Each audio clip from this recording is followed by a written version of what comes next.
Trump takes aim at the Fed as global stock markets slump. Lawmakers question the chief executive over the cost of her artificial islands plan. And a Chinese state security official extradited to the U.S. to face economic espionage charges.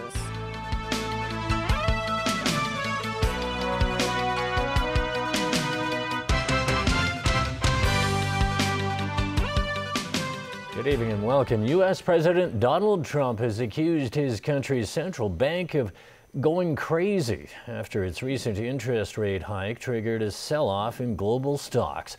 Trump aimed to play down concerns about higher borrowing costs by saying Wall Street's sell-off yesterday was in fact a long-awaited correction.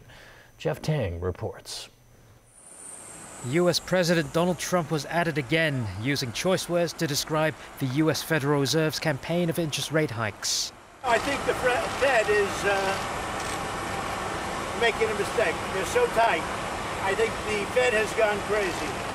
Speaking ahead of a political rally in Pennsylvania, the outspoken American leader also played down Wednesday's sell-off on Wall Street, sparked by concerns over rapidly rising interest rates and ongoing trade tensions.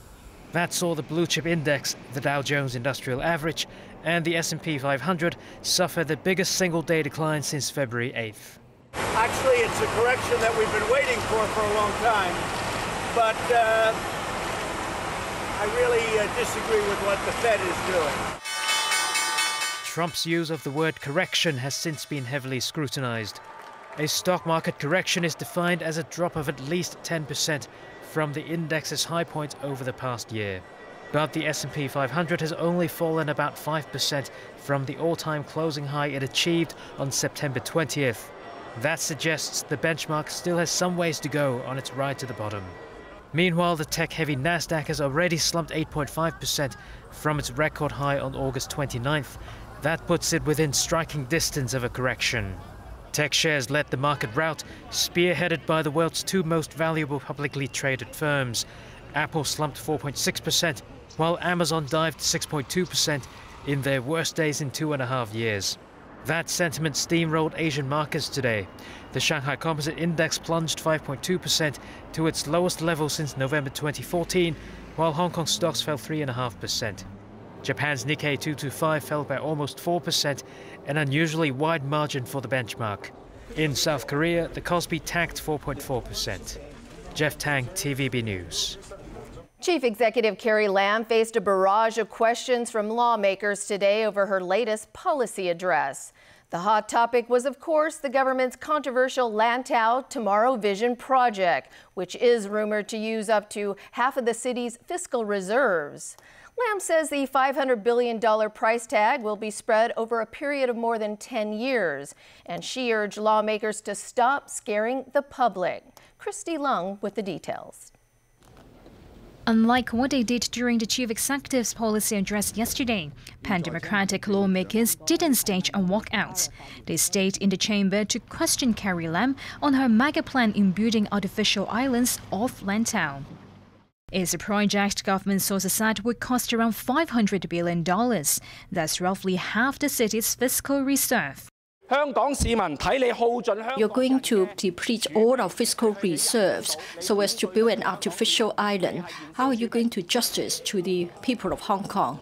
You are spending hundreds of billions of dollars of public money in the artificial islands for people who are waiting for help. How can you rekindle hope for them? Carrie Lam stood firm.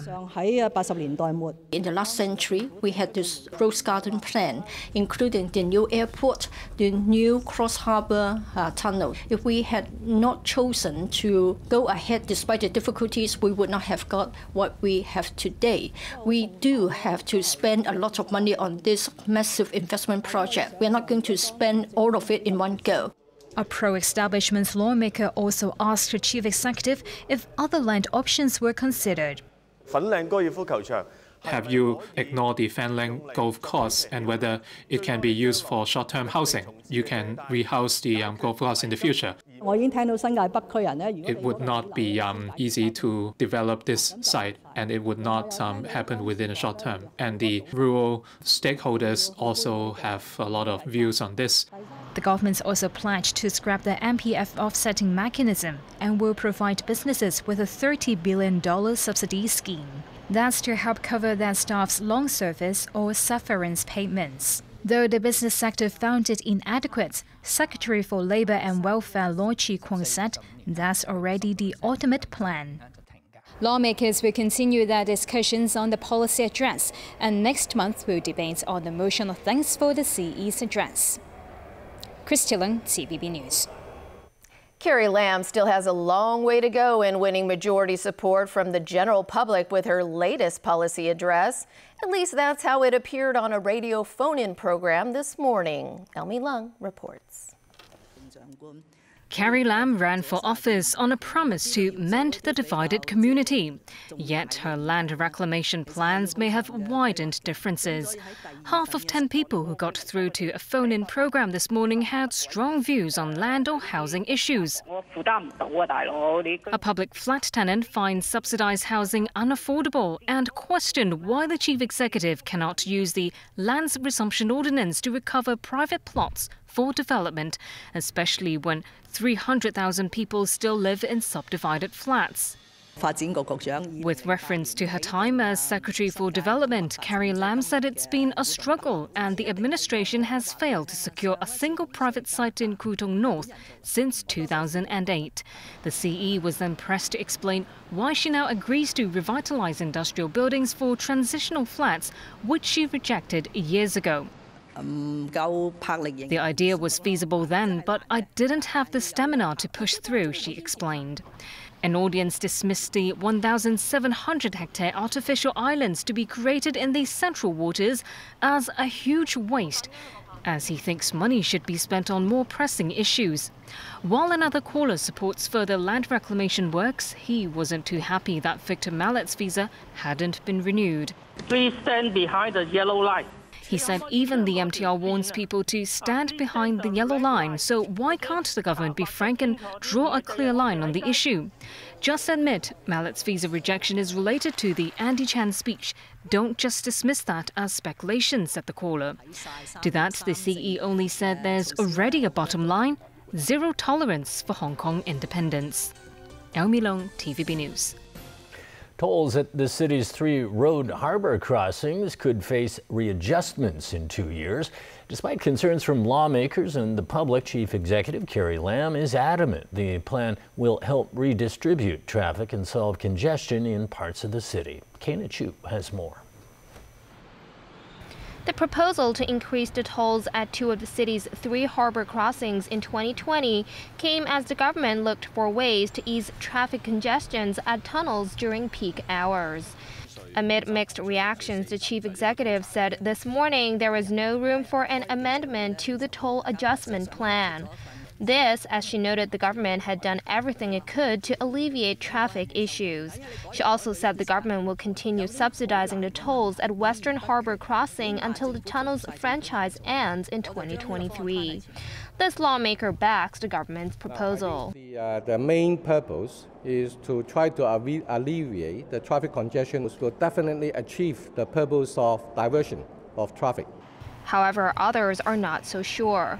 According to government figure, after this scheme is undergo, and the traffic will just about 10% drop in the East Tunnel.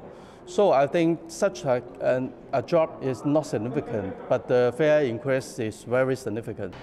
Under the current proposal for private vehicles, tolls could be doubled from $20 to $40 at the Cross Harbor Tunnel. The $25 fee currently charged by the Eastern Harbor Crossing could also go up to $40. Those using the Western Harbor Crossing, however, could enjoy a $20 reduction.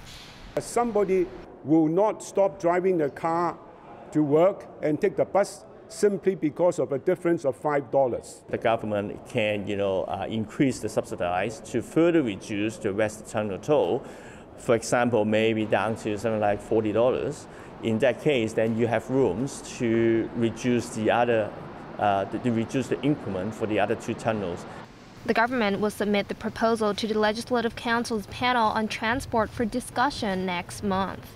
Kana Chu, TVB News. There are fresh concerns that the government's ban on e-cigarettes would actually backfire and encourage people to turn to traditional cigarettes. Sharon Tang has more. Sooner or later, electronic cigarettes and other new smoking products may be gone for good. That's if lawmakers agree to legislate a total ban on these items. It was proposed by the city's leader yesterday to protect public health, especially children and teenagers. Still, the local health chief was pressed on whether the ban would only mean a change of taste for smokers. This may be a myth. Whether people who don't smoke e-cigarette would actually go back to smoke traditional cigarettes, really we need some study. Or if we increase tax or if we expand our no smoking area, many people would actually quit smoking. Neighbouring Macau had already enacted a law to ban e-cigarettes in January. In the 9 months since, the regulator has prosecuted 9 illegal smoking cases. Some health groups argue more needs to be done. Online purchases are not regulated, said Johnny Au, director of the Smoking Cessation Association. Currently, offenders in Macau who sell e-cigarettes will be fined 4,000 patakas. Sharon Tang, TVB News. An annual report submitted to the U.S. President and Congress highlighted what it called a continued erosion of Hong Kong's autonomy. The U.S. Congressional Executive Commission on China wrote 11 pages on Hong Kong and Macau. It noted restrictions on freedom of expression against academics and politicians with unfavorable views to the government. Other concerns include the co-location arrangement, disqualification of 6 lawmakers, and subsequent political screening in by-elections. Here in Hong Kong, the government slammed the observations as biased and unfounded. U.S. authorities have arrested and indicted a Chinese state security official on charges of economic espionage. U.S. Justice Department accused Xu Yajun of recruiting experts who worked at aviation companies. He allegedly paid those experts stipends to travel to China in order to obtain trade secrets. Xu was extradited to the U.S. on Tuesday after being detained in Belgium in April. The Washington Post reported he was lured to Belgium by U.S. agents. Xu appeared at a Cincinnati court yesterday to face 4 counts of conspiring and attempting to commit espionage and theft of trade secrets. A U.S. Department of Justice statement said Xu, a deputy division director of the State Security Department in China's Jiangsu province, targeted GE Aviation and several other aerospace companies. GE Aviation has supplied engines for Boeing and Airbus aircraft and is working on a new generation of engines for commercial planes and military helicopters.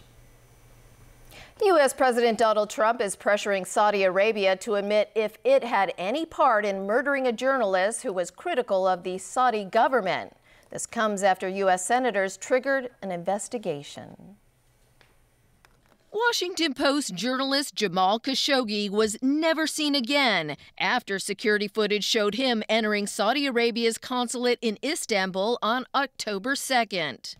Khashoggi may be a Saudi citizen, but he's also a U.S. resident, and that's why President Trump is demanding answers. We're demanding everything. We want to see what's going on here. That's a bad situation. And frankly, the fact that it's a reporter, you could say in many respects it brings it to a level. It's a very serious situation for us and for this White House.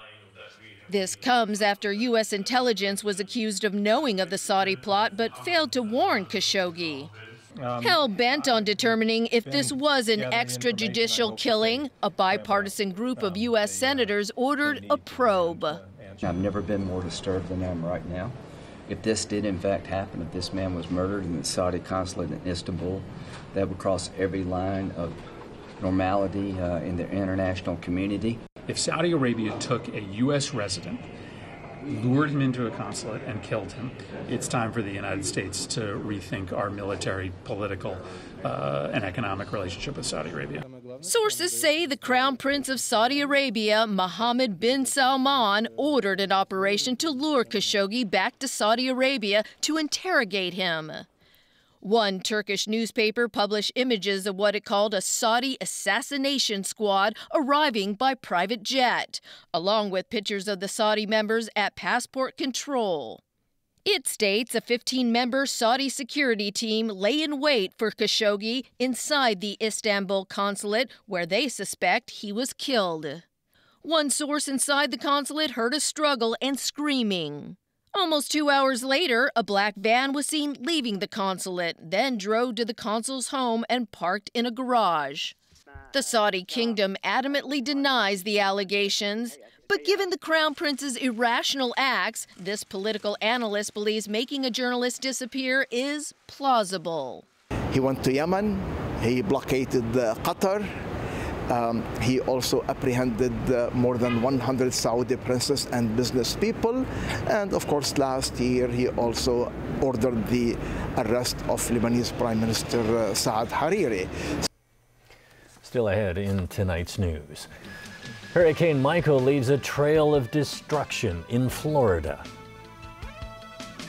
Charges against the operator of a limousine after a crash in New York State. And Tokyo's new fish market opens for business.